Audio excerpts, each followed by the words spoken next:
So, I talk too much. And I talk out of turn. Now, don't get me wrong. In kindergarten, I was taught to raise my hand if I wanted to speak. But I was busy sucking my fingers at the time, so I couldn't really be bothered to take my fingers out of my mouth and actually raise my hand. So that never really caught on with me.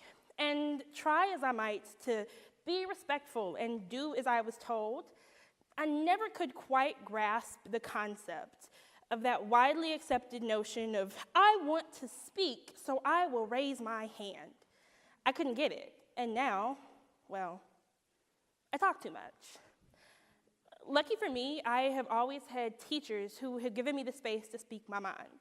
So yes, maybe I talk too much, but I would rather talk too much than say too little or nothing at all. Without giving me the space to speak my mind, I never would have been able to find the answers to the questions I always seem to have. What could I be doing for others? Who needs my help? Why doesn't this make any sense? And why is no one doing anything about it? How much longer? How many more? Why this, why that, why so, and why not? But I have discovered that there are a few benefits to talking too much. For starters, I get to speak to all of you. But I've also discovered that using my voice is an awesome way to make a difference. So my senior year of high school, our school district built a new high school. And normally that would have been fine except for one thing. A friend of mine called me one night and asked if I had seen the new rezoning lines. Whenever they build high schools, they have to draw the lines again to decide where students are going to go to high school. So the students who live in this region can go to high school A, the students who live in that region can go to high school B, and so on and so forth. And so every time they build a new school, they draw new lines. My friend asked me if I had seen the lines, and I hadn't. So I immediately pulled them up, and I knew the problem instantly. The lines were terrible. Poorly drawn lines can cause overcrowding in classrooms and unequal allocation of resources, which creates instability.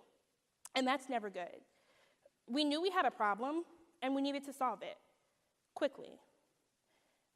While we may not have known it at the time, our plan had 3 simple steps. First, we needed to talk people into caring. Sometimes we as humans take things at face value. If we had done that with the maps, the results would have been bad at best.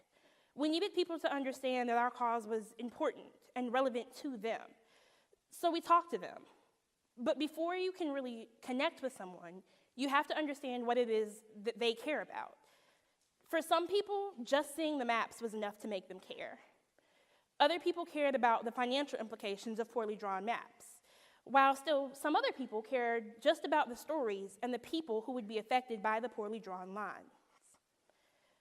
Surely we weren't the only people who saw the problem, but what was being done to solve it? If the answer to that question is ever nothing, we all have an opportunity and a responsibility to stand up and act. Talking people into caring turned into our second step. We needed to get as many people involved in the conversation as possible.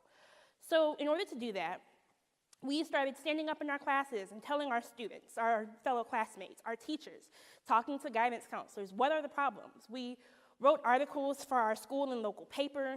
We even held a forum so that people could voice their opinions. Then we called the local news media. We wanted them to know so that our story could reach a larger audience. But perhaps the most important thing that we did was use social media. Our generation gets a bad rap for being the generation of instant gratification. We want things now. But we also have the reputation for being so-called hashtag activists. We take to Twitter and Instagram to voice our discontent with things. And while some people don't necessarily see the benefits of social media in the world of activism, consider this. When we wanted to get our message out to a large audience, we took to social media.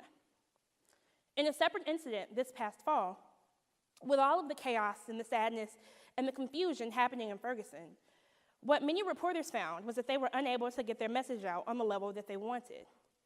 And what happened was that private citizens became reporters via Twitter.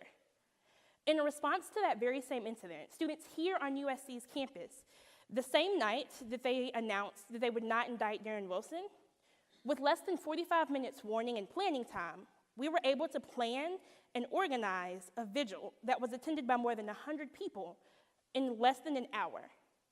And in the hours that followed, not days or weeks, in the less than 24 hours that followed, we would also plan 2 blackouts, a march, a forum, and a planning session to figure out where to go next with what our ideas were, and all with the help of social media.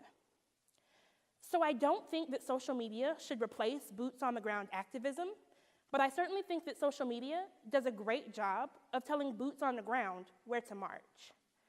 And that was our third step. We needed to get people involved.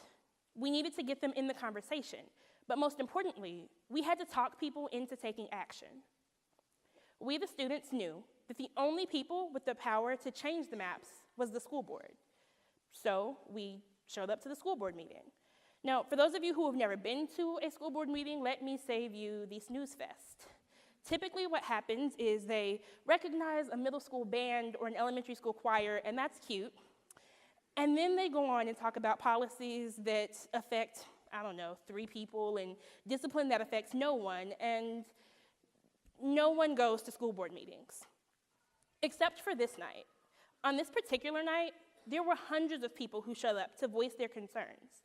And all because we had done that boots on the ground work of talking to people and making sure that they understood how this affected them. As we started to have the school board meeting, the school board was listening to parents and teachers and members of the community, but they refused to let any of the students speak. And it was at this moment that we realized sometimes it's important to have an adult on your side. For us, what happened is that an adult interceded and said to the school board, hey, all these students showed up, you could at least hear from some of them. My mother, who is employed by the district, would tell me later that when I got up to speak, she was concerned that she would not have a job the next morning. Not to worry, she is still employed by the district. But the point here is that sometimes you have to be willing to step up and use your voice. If we hadn't, who knows what would have happened with the zoning maps.